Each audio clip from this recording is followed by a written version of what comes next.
el professorat ha tornat a sortir al carrer multitudinàriament.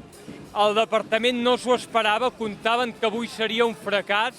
Després de 4 dies tancats al Departament de Treball amb la mediació, amb el departament, ens han pres el pèl, no han portat cap proposta seriosa, cap avenç en cap dels 14 punts, ens han enganyat, ens han tingut dies tancats parlant d'avenços en diferents punts de la plataforma que l'endemà no es plasmaven, ens han vingut amb amenaces de noves retallades com l'horari de permanència del professorat de secundària.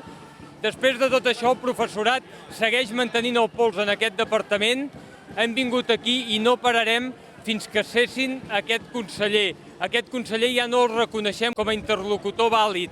I el problema ja no és només del Departament d'Educació, és també de tot el govern de la Generalitat, començant pel seu president i pels partits que hi donen suport. Demanem el cessament del conseller.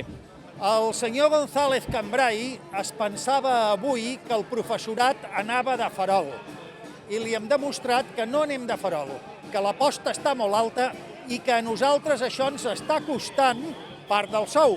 Amb ell això li costarà el càrrec i que es prepari perquè això no s'acaba aquí. Ni ell ni ningú del departament, amb tota la plèiade d'assessors que té, ha sabut llegir el que està passant realment a l'ensenyament. Hi ha un abans i un després del 15 de març de fa 2 setmanes. Un abans i un després en el qual ara estem en el després.